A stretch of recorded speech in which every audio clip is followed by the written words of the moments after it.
श्री शिवाय नमस्तुभ्यम। दोस्तों, स्वागत है आप सभी का एक बार फिर से। मेरे देवाधिदेव महादेव आप व आपके परिवार पर अपनी कृपा दृष्टि सदा सर्वदा बनाए रखें। दोस्तों, यदि आप अपने जीवन में सुख समृद्धि चाहते हैं, धन वैभव चाहते हैं, जीवन में शांति चाहते हैं, मोक्ष की प्राप्ति करना चाहते हैं, अपने जीवन में हर सुख सुविधा को भोगते हुए अपने बच्चों का भविष्य उज्जवल बनाना चाहते हैं, तो आप बिल्कुल सही चैनल पर आए हैं। यदि आप पहली बार हमारे इस चैनल पर आए हैं तो चैनल को सब्सक्राइब करके बेल आइकन जरूर दबाइएगा। दोस्तों, देवाधिदेव महादेव अपने भक्तों की हर मनोकामना को पूरी करते हैं। जो वरदान कोई भी नहीं दे सकता, वो देने की सामर्थ्य उनमें है। यदि भोलेनाथ प्रसन्न हो जाएं तो बिना सोचे समझे भी वरदान दे देते हैं, जैसा कि भस्मासुर की कथा से आपको पता चलता होगा। इसलिए महादेव को भोलेनाथ कहा जाता है। शिव जी के भक्त उन्हें प्रसन्न करने के लिए हर संभव प्रयास करते हैं, चाहे शिवलिंग का रुद्राभिषेक करना हो या शिव चालीसा का पाठ करना। मगर जाने अनजाने अगर आप भी ऐसी गलतियां करते हैं तो हो सकता है कि आपकी पूजा पूर्ण ना हो सकता है कि आपको मनोवांछित फल मिलने में ज्यादा समय लग जाए। भोलेनाथ की स्तुति में गाए जाने वाले इस दिव्य भजन को खास तौर पर सोमवार, शिवरात्रि और प्रदोष व्रत के दिन किया जाता है। हालांकि भोले के अनन्य भक्त रोजाना इसका पाठ करते हैं। दोस्तों, शिव चालीसा का पाठ करते समय बेकार की बातें नहीं सोचनी चाहिए।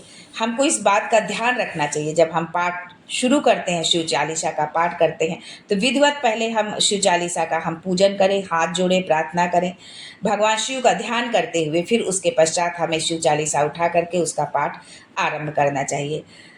उस समय जिस समय हम पाठ कर रहे हो तो बेवजह के विचार हमारे मन में नहीं आने चाहिए, किसी के लिए गलत विचार हमारे मन में नहीं आने चाहिए। पाठ करते समय जो है ध्यान को भोलेनाथ पर लगाना चाहिए, मन इधर उधर नहीं भटकना चाहिए। इस पाठ को अशुद्ध शरीर, गंदे कपड़े पहनकर, अस्वच्छ जगह पर नहीं करना चाहिए। यानी कि जिस जगह पर आप पूजा कर रहे हैं, पाठ बैठकर कर रहे हैं, वो जगह आपकी शुद्ध होनी चाहिए, आपको स्नान किया होना चाहिए और जिन वस्त्रों को आपने धारण किया है वो भी शुद्ध और स्वच्छ होने चाहिए। सुबह स्नान के बाद प्रदोष काल में यानी शाम के समय या रात्रि के समय इसका पाठ करना सर्वश्रेष्ठ होता है। पाठ करते समय शब्दों का गलत उच्चारण नहीं करना चाहिए, इससे अर्थ बदल जाता है।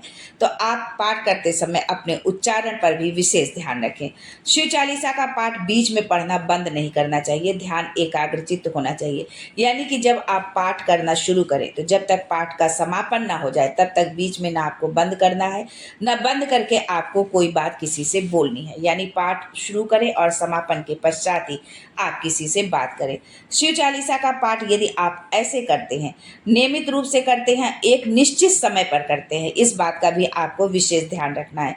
यदि हम प्रातः 8 बजे करते हैं, 9 बजे करते हैं, तो प्रतिदिन हमको उसी समय पर पाठ को करना चाहिए।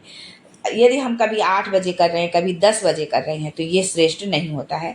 तो समय का भी विशेष ध्यान रखें। और सिर्फ शिव चालीसा का ही नहीं, आप कोई भी पाठ करते हैं, किसी भी देवी देवता का पूजन करते हैं, तो समय का विशेष ध्यान रखें। समय के उसी समय पर ही आपको प्रतिदिन आपको इस पाठ को करना है। यदि आप इस विधि विधान से पाठ करते हैं और पाठ करते समय शुद्ध घी का दीपक आप जलाकर जरूर रखें और पाठ की समाप्ति के पश्चात भगवान शिव की आरती करें। आरती करने के पश्चात उनको भोग अर्पित करें, जो भी आपके सामर्थ्य में है। भोग जब आप अर्पित करें तो भूल कर भी उसमें तुलसी दल ना डालें। जो है तुलसी दल जो है सिर्फ जो है भगवान विष्णु के भोग में जो है डाला जाता है, शालिग्राम जी को चढ़ाया जाता है। सब देवी देवताओं को तुलसी दल भोग में अर्पित नहीं किया जाता है। शिव जी का जब आप भोग लगाते हैं तो उस समय आपको बिल्व पत्र जो है, जैसे आप तुलसी डालते हैं वैसे बिल्व पत्र उनको समर्पित भी किया जाता है पूजन में और उनके भोग में भी रखा जाता है। इस तरह से उनको भोग अर्पित करें, आचमन करवाएं, आरती करें और हाथ जोड़ कर उनसे जो है क्षमापन स्तोत्र यदि आपको आता है तो आप उसका पाठ करें।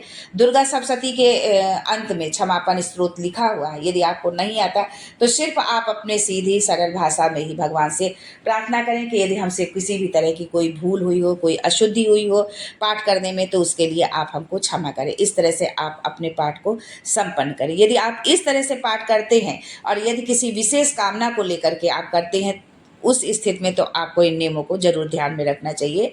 इससे आपका पाठ जो है पूर्ण होगा और जिस भी कामना से आप ये पाठ कर रहे हैं वो आपका कामना भी जरूर पूर्ण होगी। आज के लिए बस इतना ही।